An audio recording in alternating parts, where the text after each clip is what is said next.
Welcome to Mostly True Stories with Dr. Juan Harrison, a series of feel-good, faith-based short stories from a Texan's perspective. Now here's Dr. Juan Harrison with today's story. Please enjoy.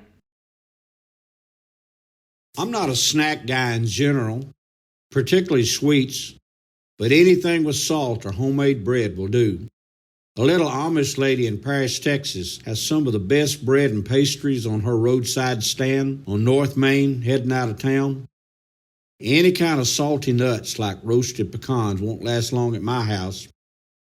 My wife, she likes a certain kind of cookie. They didn't used to last very long in the cabinet either before she started getting back her girlish figure.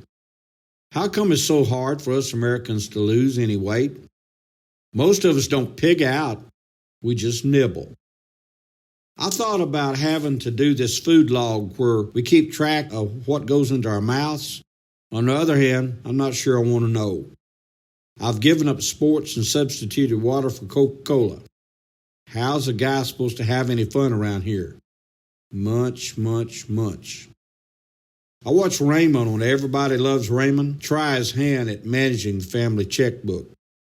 In short order, he had it in such a mess that he ended up creating fake checkbooks and borrowing money from his brother to hide his screw-ups from his wife, Deborah. Just a few boo-boos here and there caused them to end up getting their power turned off. Flip. I knew a guy I never believed could mess up. One day I heard they were splitting up. I was puzzled about it until I learned about a lapse in judgment by a normally wise man. You can eat an elephant one bite at a time. So I guess the devil can do the same thing to a good marriage if it's not protected. I'm reminded that he goes about as a roaring lion, seeking whomever and whatever he may devour. Slip. A country can be guilty of doing the same thing. It's the old hand-on-the-knee thing. We fought for our independence and we won. We fought a civil war that left scars forever. But our country finally held it together. More wars and conflicts have tested us, but we're still here today. We fight even more sinister forces that nibble at our national values and threaten to keep us from remaining a world leader capable of putting a man on the moon and exploring Mars. Chip.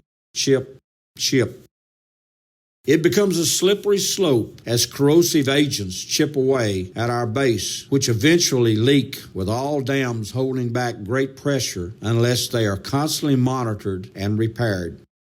As also happens with friends and family members when we've seen changes for the worse right before our eyes, a country can repeat the past failures of great civilizations.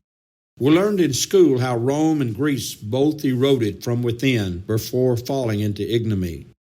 For many years now, we have had the title of being the world's most powerful nation. How much longer can we say that? Snooze. Many years ago, a Frenchman named Alexis de Tocqueville visited early America.